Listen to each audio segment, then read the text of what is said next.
Oh, so this is going to be my second video in the ISTJ panel series, and this video is going to be discussing different animal stackings in ISTJs. So the first video was talking about standard versus jumper ISTJs. I will link that video in the description. And the third video will be on sexual modalities. So I have two guests today, Alica and Aistė, and both of them have different animal stackings. And so they're going to be talking about how they relate to their animal stackings as far as being an ISTJ goes. Okay, so my name is Laura, and I'm an ISTJ, SITE, blast, play, sleep, consume, MF. I've been into OPS since October 2018, and I got typed in March 2019. So I've been involved in the community for quite a while. And when I'm not in OPS, I work as a librarian, and I also study Spanish on the side, trying to become fluent. Okay. Alica? Hi everyone, I'm Alica, and yeah, my full type is double feminine, SiFi, sleep, consume, play, blast last. And yeah, I got into OPS because I was like, I was doing a deep dive on cognitive functions because the MBTI tests were quite like my type changed around. I was like, this can't be right. So I made a deep dive and found OPS, and ever since then I've been hooked. And yeah, I've been typed last year in summer or something, July or something. And yeah, so a while to process my type. And something random about me, I'm working in a NTST power supply company, and it's draining me the hell out of. Yeah. Oh, that's too bad. That's fine. The people are great because everyone's NESI, so it's kind of like you're not the weirdo. That's good. Everyone gets it. All right, Aistė, introduce yourself.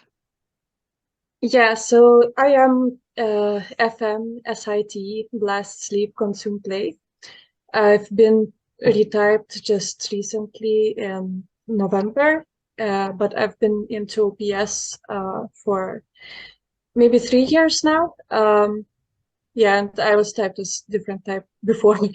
I got into OPS like almost everyone from MBTI. I was just watching some videos, I think from Eric Thor, and I was trying to understand functions better, and it's just Dave's videos was one of the recommended, and that's how I got into it and then got hooked up.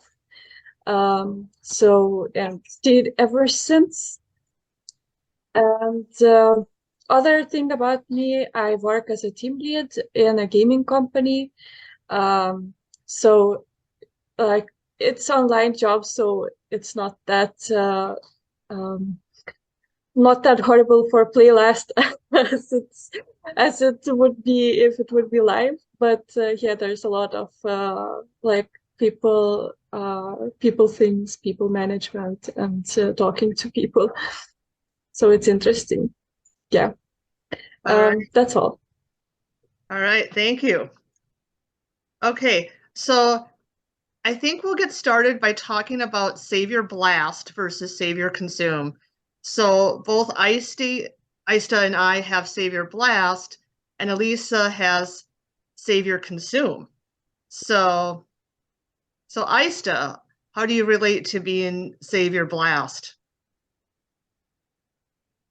Well, relating to Savior Blast is quite difficult for me. I recently made one video about it, but I kind of get it because mostly it's like I can see demon consume.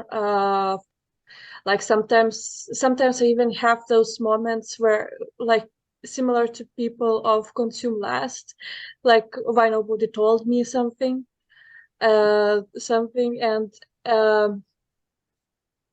yeah, also like when I see people with severe consume, like my husband, I see that like he's consuming all day long. So I don't do that. But at the same time, I also don't see that much blasting. Like I'm not blasting more than I consume. I have to, like, I guess we are responsible for our saviors. So uh, I am responsible for the blast. So I am also responsible for the quality of blast. So I cannot just say something that is not true or something that I haven't actually consumed or processed.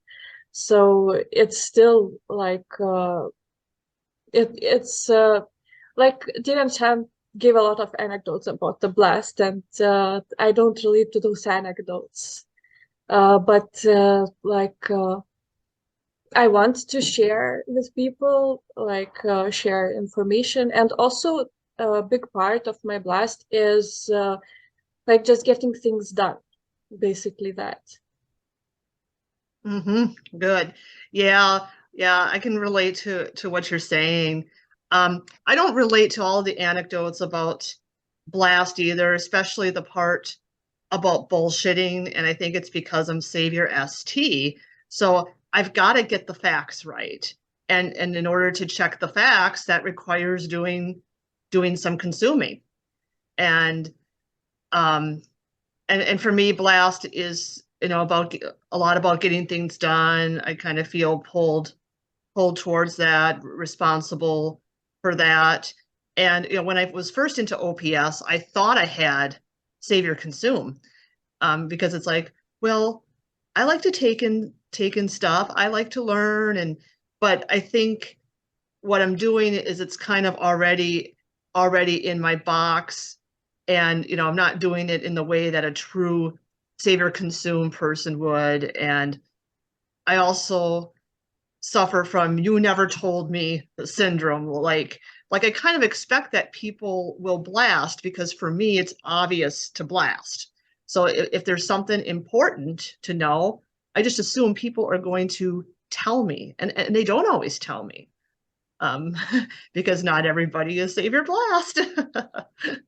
Okay, Alica, how about you? Now you have Savior Consume and Demon Blast. Yeah, so probably I can't pull out the typical anecdotes because I don't want to blast anything in general. Like if it's a play, I don't want to, yeah, just it's always play kind of talk. And with the consume, it's more like I don't want to even play if I don't have all the information first. So if I have a question, like I'll just go and find it first myself. Just especially if like I can see it at work play out. We obviously in companies you can usually find, not usually, but sometimes you can't find all the information you're looking for. And I just do that first before asking some colleagues, which would be the faster way. Sometimes just jump on and call, like ask them. But yeah, sometimes, yeah, I've been trying to push myself right now. But before it would always be like, okay, let me go look first. And it always takes longer than just asking the person quickly. Yeah. So Demon Blast is, I think, is quite obvious from just hearing me talk. I guess. And doing stuff, like getting things done. Wow, that's so hard. I'm just like, I usually have like 3 things at the same time. I'm just like bouncing between them, and don't finish any of those. Oh, Just okay. like, yeah, No. just like procrastinating between all the things, and then yeah, just in the end, it's a huge mess, like leaving things around or just having different like projects, be it abstract or sensory projects. It's just flying around. I'm just like, okay, now I'm overwhelmed, and now I go. Just leave it. It's horrible for my husband. He's like, okay, I left this house plain in the morning, and what happened? Yeah. So basically that. yeah. Yeah. So thank you. Okay, so let's talk about savior play versus savior sleep. I have savior play. Aistė and Alica have savior sleep. So I guess for me as savior play, and I'll admit that this was something I was surprised to find out when I got typed, because I thought I had savior sleep because I relate a lot to being processed, because I feel like I'm always processing in my mind.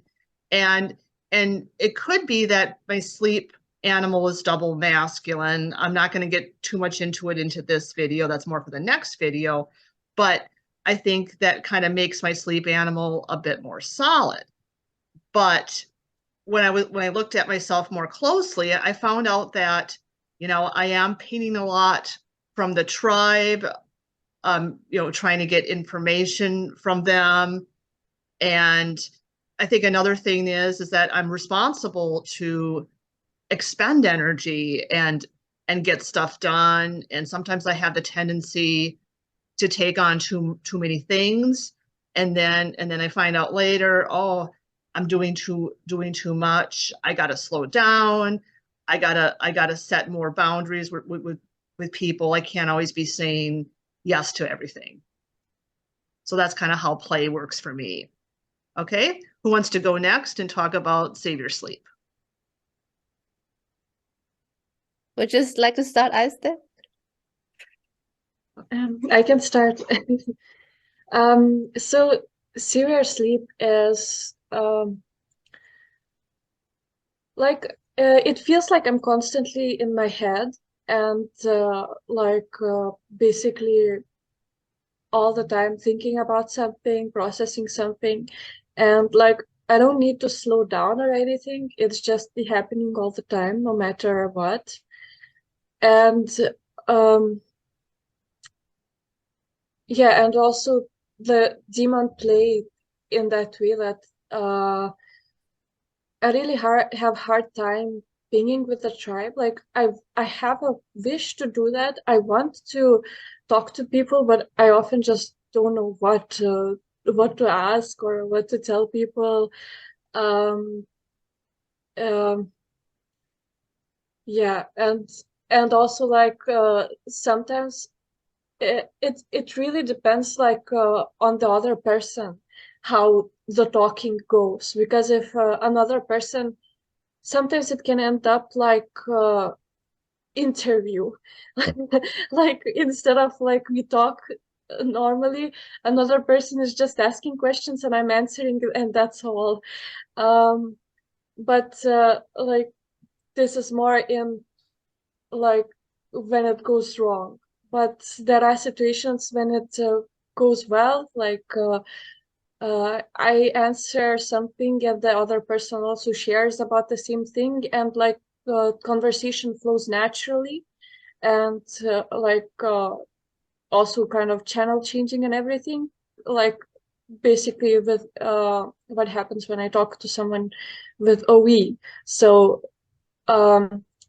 so it happens that basically the other person is driving conversation, and if the other person is able to channel change and to just also answer questions or just talk without me specifically asking them, then it flows nicely.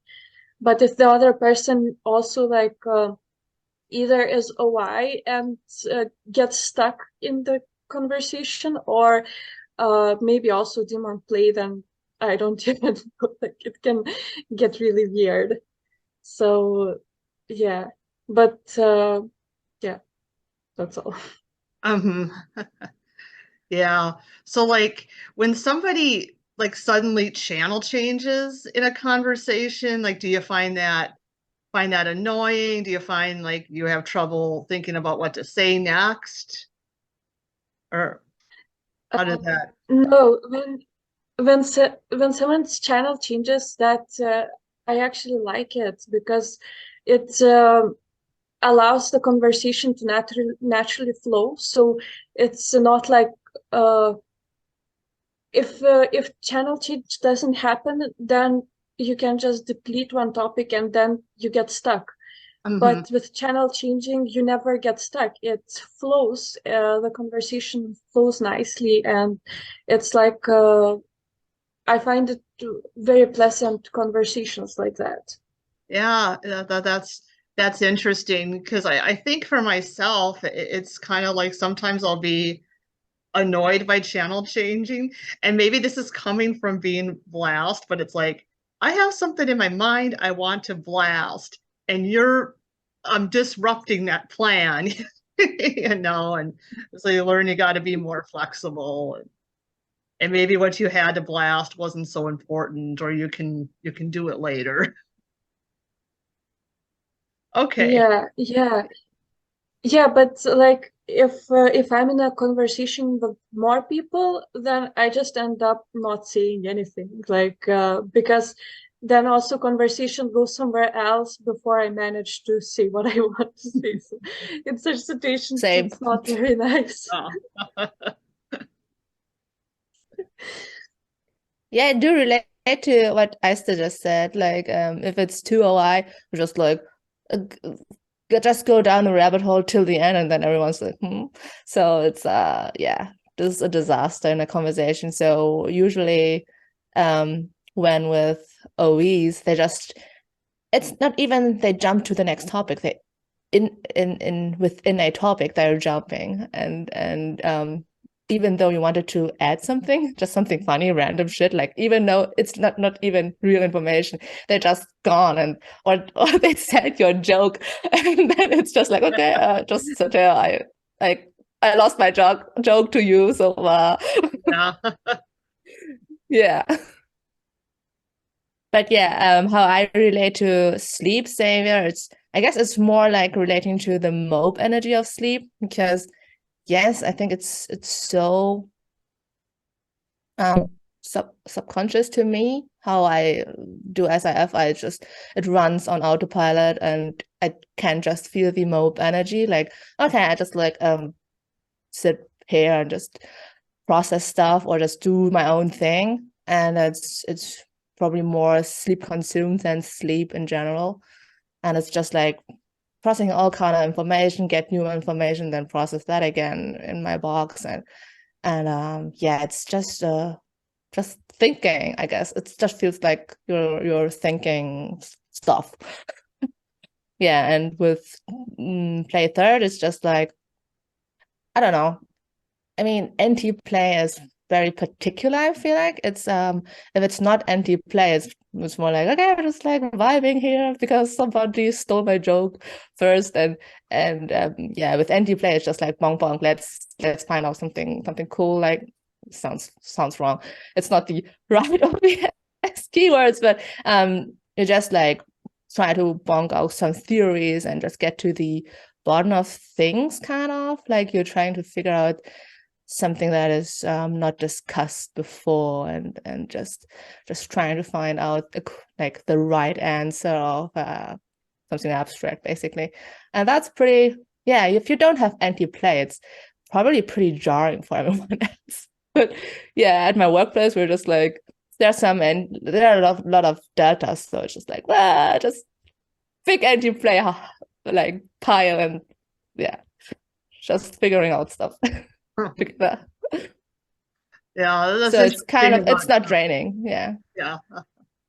Yeah, it's interesting what you say about NT play, because I'm at second, and so it's like I need to do NT with other people. Like it's hard for me to just do NT on my own, and maybe I'm not, it's boring. Well, I'm not confident in my NT. That's the thing. And then both my NT functions are feminine too, so it's like it's kind of suggestible, and so I kind of rely on others. Like, okay, yeah, I could see how this idea works, but that idea that could work too, and not. Sometimes it's hard to really just settle down on one. So, okay, so let's talk about the last animal that we have in our stacks. So for me, I have consume last, and so I kind of said this before, that sometimes I'll freak out because there's some information that I needed to take in, and for some reason I never took it in because I was too narrow down, or I figured people would blast it to me and they didn't. And so then I get a tidal wave later on because I missed that information. And then my consume animal, well, actually all of our consume animal is NF consume. So sometimes it's not taking in the larger any patterns about myself. And so Aistė, you have play last. So how do you see your play last? Yeah, so most of it And I actually already it would be described. NT play. So if you can maybe relate it to NT play. Yeah, well, NT doesn't really feel like last to me. So I don't know, but how I remember how Kendrick described NT. It's basic NT play specifically. It's basically that it's some kind of bullshitting around, like joking around. So well, maybe at work I do a little bit of that. Like basically I'm the biggest troll in my team at work, joking around and everything. But yeah, like I don't do that much. Like how I see NT myself, I take it more seriously. Like I don't take it as a joking around. Like it's two separate things for me. Like play and NT, like how I would see NT play is like maybe talking about some deep topics on NT stuff like physics or something, and I find it very interesting to talk on those topics, and I really enjoy talking to people about NT stuff, like nerdy stuff. But also like I don't get to experience that very often because it's play last. So maybe like that. Mm-hmm. Yeah. Yeah, that's interesting. Yeah. And yeah, because it sounds like you'd kind of take your NT play more seriously. And I think for me, it's a little more joking, and our modalities are the opposite. So your play is double masculine and mine is double feminine. So I wonder if that makes a difference, if you take your double masculine animal more seriously. Mm. Yeah, it could be. Yeah. Yeah. Okay. Alica, how do you see your last? I know you've kind of mentioned some of this already, but yeah, just again, doing things is hard, and just the category of ST is hard. Like I got like this just the vibe people get from me is like I can't do stuff in reality, and I'm just like, oh, but like actually can. But anyways, it's just like being avoiding that kind of temperament, I guess. It's just like, okay, if you can do the ST, why should I do it? Kind of like just the general ST. I'm just like, okay, exhausting. I just don't really want to think about it. And yeah, but it's you have to, right? That's it's in your face, basically. So ST blast, yeah, just not finishing things. And when people ST blast at you, especially at work, it's just like so jarring. Like you get a little like thrown off guard, kind of, but they're right most of the time. They got their consume, right? So yeah, if they just blast without having the whole picture, it's kind of like, but you missed that one. You missed that one. I can't follow you. I can't follow your blast because it's not correct in a sense. And it's just difficult to even talk back. So because they're better at talking, you're not getting really like, people don't really take you serious if you're not like, getting on top of it. And sometimes when I get on top of it, I become the angry person, and that's also not very convincing. So yeah, just trying to find out how to balance that, not to be too angry. Yeah. Yeah. Last. Do you find it challenging because you're ISTJ, but then your double activated functions are the two functions on the bottom. So, you're double activated on your NF. So yeah, it's also double feminine ST blast. So it's just like, yeah, very slippery, and you just really don't it doesn't cross your mind basically.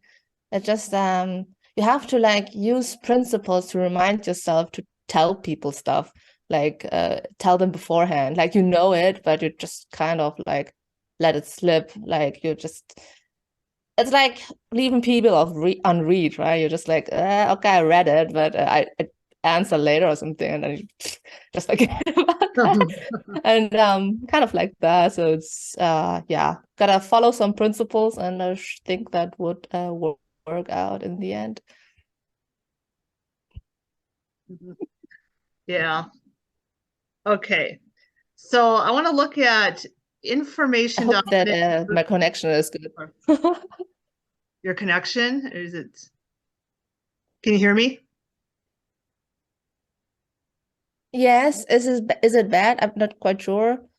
My connection's okay. Can you hear me now? Okay. I can't hear you, but I just wondered if my connection was bad because it Oh, like no, showed your up. connection's good. I think your connection's good. Okay. I can hear you. I can hear you Okay. just fine. So just making sure. Good. Okay. Just wanted to check. Okay. Sorry. Okay. Yeah. Okay. So I want to talk about information dominant versus energy dominant. So Aistė, you are information dominant because you're play last. So how do you relate to being information dominant?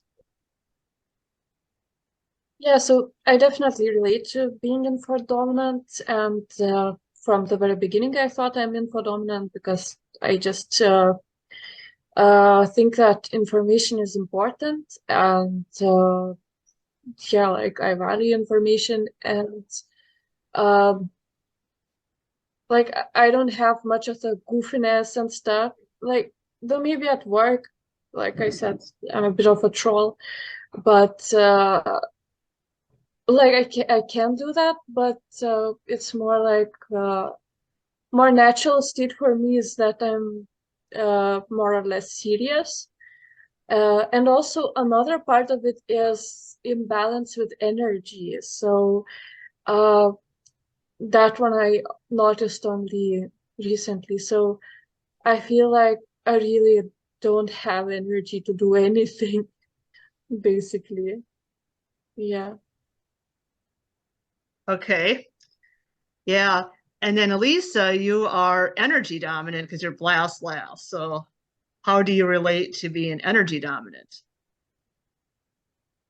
Yeah, the thing like energy is it's everything I focus everything in life I focus around energy, like doing stuff. It has to be the most efficient way or I won't do it, because why waste energy, right? So I always try to make sure it's in a perfect workflow so I don't have to go back and forth.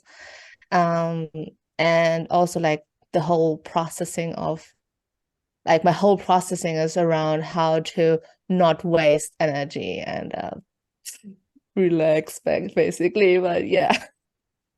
And I do some info dom peacock, let's say, because I think it's the SI first that is doing that. Like you have to have the right information, like in like the facts need to be right, and if someone's like off, I just like follow them and just like, no, this is not right, and they get annoyed. But yeah, sometimes I do that too.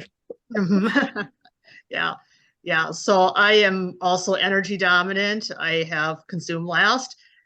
But I do find that I also relate a lot to being information dominant. I think this is a coin for me that's more 50-50. So I do relate to energy dominant in that, I care a lot about efficiency. I don't want to waste my time. Having a work-life balance is really important to me. Like, I'm willing to work really hard when I'm at my job. I'll expend the energy I need to expend. But when I go home, I just want to relax and not have to think about work until the next day. And then I relate to being information dominant too, because I do take information seriously. And I think, like, being an ST, I respect the facts, I respect the information. And even though I'm consume last, that does require that I do some consuming in my part. And, most of the time I'm serious, but I think, like the anecdote for energy dominant, I do have a goofy, silly side that comes out when I'm comfortable. Yeah, And- definitely goofy part, party, guilty. Yeah. But I think, where my imbalance is, I think my greater imbalance is probably with the information rather than the energy, because I do get tidal waves that come from, not consuming enough or consuming the wrong thing, because sometimes I'm consuming things that are just kind of in the same box, and it's like looking through the same box over and over and not realizing that there's another box over here that's got the information you need. So that's something I've noticed. All right. So looking at the time, we got about 7 minutes left here. So is there anything else you want to say, with your animal stack, or maybe how you relate or don't relate to ISTJ descriptions? I know, Alicia, because you're double activated on NF, do you find that, I mean, how do you relate to ISTJ or not ISTJ? Well, first I didn't really relate, but when I was talking to people, I could really see the SI, like how people would just like see the whole picture better, and how I would, like, I think most SI first just like grab the first SI, just run with that, and instead of just like getting the whole vibe or whole what's supposed to mean. And yeah, just sometimes just too trigger happy, grab the first SI and yeah, so that's what I that's what I knew I'm an ISTJ. Like, okay, I can't escape this NI box, but I don't mind that. So, and with the double activated NF consumers, yeah, I don't know, it's so obvious. I don't know. I do consume a lot NF stuff, and I think I can see it a little better in conversation. Yeah, it's more easy to just flow with everyone. It's not perfect, obviously, but yeah, it just seems like there's not so much of a hurdle or so much of a, yeah, I don't know how to say that properly. But No, yeah, I think people also talk. Yeah. I think, being able to flow with everyone, I think that's kind of NFE. And do you find that you're kind of tuned into the more Definitely stuck on some kind of SI, like the more abstract vibes of people and even like jokes, like puns. It's just like I just get them and I do them myself, and people will be like, it's more like about all these NFN jokes, let's say, and that's the life, I guess. Yeah. Like a little INFP, like, yeah, inside an SI box, let's say it like that. Yeah. Good. Aistė, do you have anything else you wanted to add? Yeah, I could add that I don't relate to ISTJ description too much either. Like, those descriptions we have, they are from MBTI, and MBTI is different system. So we don't really have OPS ISTJ descriptions. And they will be different because like in MBTI, SI is more about the sensory world, and in OPS it's more about the facts or like just about how you talk. So it's kind of different. Like I don't relate to the thing about traditions, especially because that word tradition just makes me allergic. It's and like or anything like I really prefer like progress. I want progress and I want new things, and uh I see that things have to be constantly improving, constantly progressing, and it makes no sense to just keep things as they are because it's traditions or whatever. I just see that uh, changes are always good, and even if you have something not broken, like still good, it doesn't mean that it couldn't be improved as well. So even the things that are working, they could be done to work more effectively. So mostly that part, like the main part that I see in the ISTJ description about the traditions and resistance to changes, I don't relate to that part. Yeah, it's just kind of the same with me.